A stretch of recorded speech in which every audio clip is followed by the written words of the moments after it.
Hey everybody, I got something a little bit different for you today. We are at a Milwaukee Tools pipeline event, and their pipeline event is something that they produce every year, a couple times a year I think, where they release new tools. So I'm gonna trot you guys around the showroom and I'm gonna show you exactly what they have. I think there's gonna be some really interesting stuff.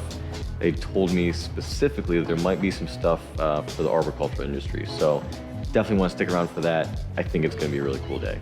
All right, so they just bussed us over to the event here. We got in here, we had a little seminar about what they're doing with the future and some of their plans with the stuff they're coming out with and the battery technology, all that stuff.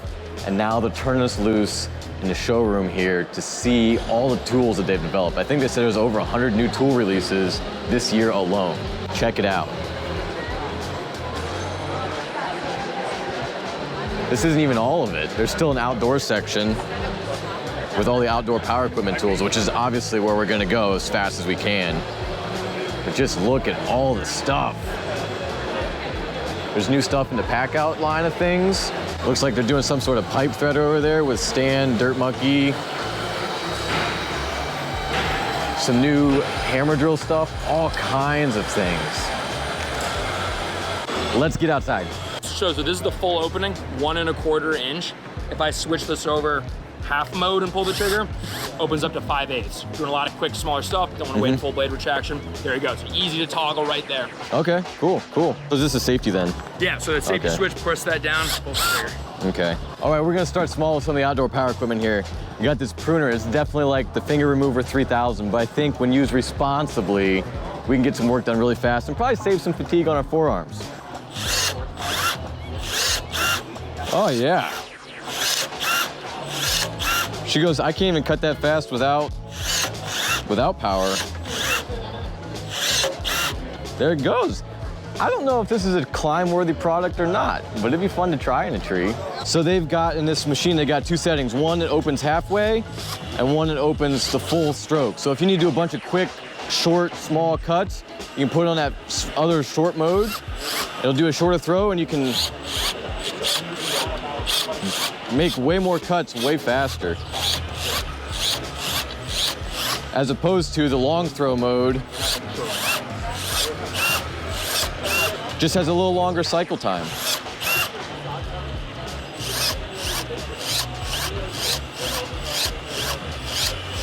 There you go, that's pretty handy.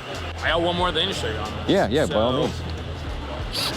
This has active blade control. So if you watch my finger, as little or as heavy as I pull the trigger, the blade's gonna follow. I did notice that. Yeah, so you're getting somewhere tight, you don't want to nick any small branches, you can compress that profile to get right in where you need to pull the trigger. So it'll mirror your finger. Okay. That makes it really handy for when you gotta get in between like a tight unit, you got like 3 sprouts coming out and you wanna get the one in the middle or something like that. You don't wanna damage the other ones. You can get that jaw closed a little bit to just the right, just what you need. Oh, it takes a little bit of skill. Anyhow, you can get in there and make a really nice close cut without damaging other stuff. You know, the alternative might be get in there and just whack both of them off, and sometimes it's not what you wanted to do. Wow, you guys are so accommodating. Thank you so much. All right, so Milwaukee came out with these new handheld hedge trimmers this year. They've got a 24 and a 30 inch, and these things are pretty beastly looking.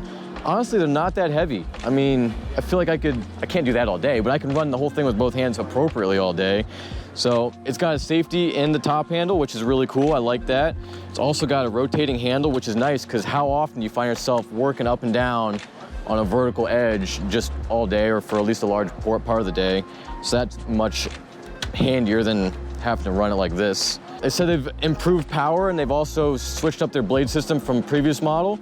They've got a dynamic, or both blades are dynamic now, and they used to have a dynamic and a static blade. So if you watch closely here, both of these blades will move when I pull the trigger.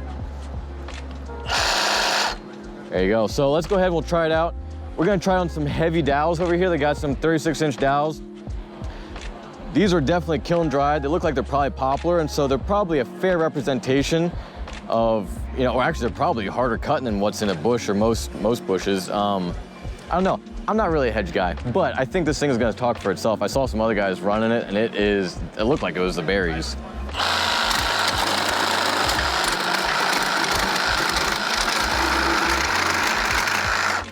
Wow, that thing, it cuts really good. I'm mighty impressed with that. Even with these rods bouncing around, you know, a normal branch that's half the challenge is the branches out there wiggling on the ends. It didn't even sweat. I mean, it wasn't working hard. I love it. Might become a hedge guy just for this.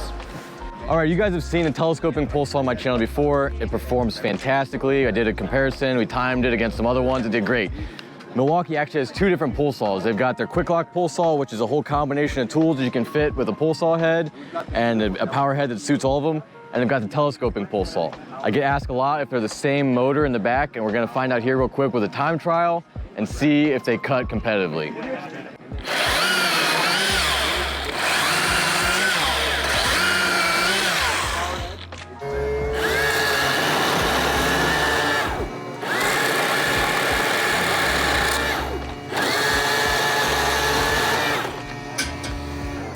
All right, I don't even think we need to put a watch on the screen. I think that's kind of evident. All right, so there's a little bit more to these saws. They run different chains on them. They're the same length bar, but this is 3/8P with no safety features. Oh wait, no, it does have little safety features on here, I guess. But it's a little bit different than the 325P that they've run on the telescoping pole saw. So there's that to consider as well. Alrighty folks, this is the moment you've probably been waiting for. We've got 3 chainsaws here. The most notable is the new Milwaukee dual battery, 20-inch long bar, set up with 2 18-volt batteries, so it's a total of 36 volts. And we're gonna compare that to the MSA 300, which still released a little while ago, and then an MS 362, which has been around for a long time. So we should get a good electric to electric comparison as far as comparable chainsaw sizes, and then we're also gonna get a comparable gas chainsaw comparison. So let's go ahead and start with the MSA. We'll make a cut with that, and then we'll time it, and we'll cut with the rest, and we'll see what we come up with. All right, first up here, we got the MSA 300. Steel claims this thing makes 3.4 horsepower. I've never run one of these before, so you're gonna get a first user experience from me. Let's see how she cuts.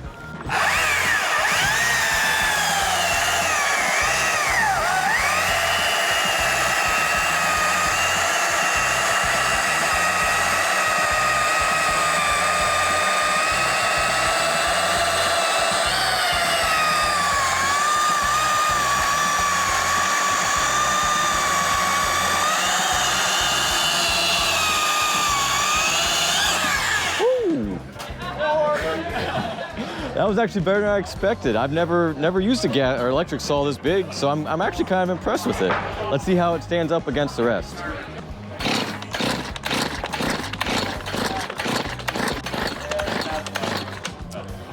Well, ironically enough, we're having some reliability issues with this 362, so I think we're just gonna pass on this.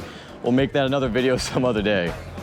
All right, this is a new Milwaukee saw, and Milwaukee's telling me this thing makes 5.8 horsepower with the 8.0 batteries, and it makes 6.2 horsepower with the 12.0 batteries. So we're gonna try with the 8.0 batteries here first and see how it compares to that steel.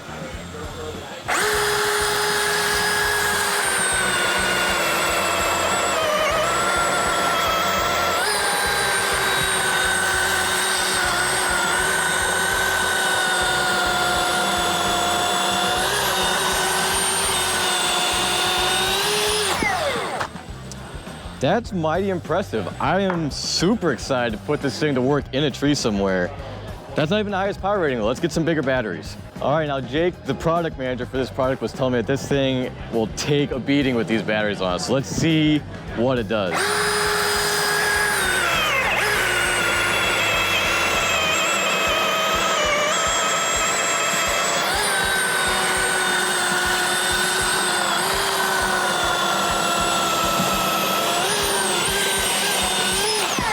I don't even need to see the times. This thing cuts so fast. I am super excited to put this thing to use. They're gonna make this thing available for purchase in August, so go ahead and talk to your distributor and see if you can get on a list to get one right when they release them. Another aspect of tree work that Milwaukee's kind of dipping into, whether it be intentionally or unintentionally, is also PPE. Behind me here, you see a complete rack of helmets with a bunch of different options on them.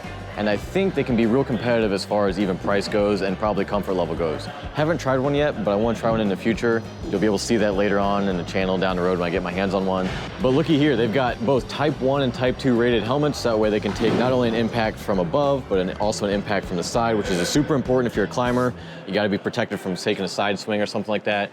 They got a bunch of different gadgets and gizmos that maybe not are useful to tree care. You know, we don't often need lights, but sometimes if you're doing storm work, you know, it's important to have a light. It's kind of hard to manage a headlight on a helmet once to slip off and that kind of thing. Sometimes it's a little bit of a pain. So they've got some of that. They've got them set up too, I think, in some situations where they run the cord around to a battery pack on the back, which is kind of unique because it kind of displaces the weight a little bit better. They've got lots of different eye protection options. These not only just flip up, but they also, well, rotate up in a parallel fashion, and that's nice and handy. These are all Z87 rated, so they're appropriate for the industry and impact rated. Some of the mesh is not Z87 rated, which is kind of common. Protos helmets didn't have Z87 rated mesh for a while. But they've got all sorts of different styles. They got everything from full brim, that one's just set up as a hard hat, doesn't have a chin strap on it, but to more helmets, there's also just front brim, lots of different venting options, as you can see here, so you can get your E-rated helmets for when you need those. There's just a lot of options, and I think it could be a really good thing. I really want to see these be tried in our industry. So I'm gonna give one a shot. We'll see how it goes. I think he told me, the representative here told me that a face shield like this one, or at least similar, with ear protection was gonna be right around $200. So that's super competitive price-wise with like the cask and the Protos, both of which end up being $300 by the time you get them all outfitted with all the stuff you need. They've got two different levels of hearing protection rating. I think it was 24 and 29 decibels. I'm not 100% sure. I'll have to double check on that one for you. I think it just could be a really cool product. I don't know, we will see. Time will tell. Another line of products I think Milwaukee has here that could be really useful to the tree industry if people really wanted to dive into it, and I know that some people do use it, is the Packout Systems. Here's the back of a van that's all set up with the Packout System. They got a bunch of different accessories even on the doors. You got battery chargers and that kind of thing. And they have it all set up for a lot of small stuff, like for, you know, here's some electrical fittings for conduit and that kind of thing. Here's some more, but this is a bigger container. And, you know, it might not seem like it's a great solution immediately right off the bat for tree work, but like, look at this thing. This could be a box of rope, you know? This could be a rope in here. This could be a couple ropes, could be a box of rigging slings with blocks. It could be all sorts of different things. I don't know, I should find out if they have customizable foam stuff, so like you could cut out the foam to be able to put a rigging block in a secure spot where it won't rattle around and get bumped into other stuff. That always tears up the anodizing. But imagine this setup with a bunch of big boxes. You could even have a small bench over here with a vise with saw storage below it, saw storage above it, sharpening station, whatever you need. You could hang ropes over here. There's just a lot of options. It would all be weather tight, all be secure. I think this could make a really nice tool vehicle or tool setup, tool storage setup for somebody, a good foreman vehicle or something like that. Throw your thoughts in the comments on what you think about that. Maybe it's just too much. It does seem a little overwhelming. All right, so they got this whole array of Packout stuff out here, and the representative was just telling me they do have customizable foam boxes. So you could cut this out and put specific pieces in here. Like if you got a nice ISC rigging kit, you know, with different size blocks, you can cut out a spot for a 1/2-inch block, a 5/8 block, a 3/4 block, etc.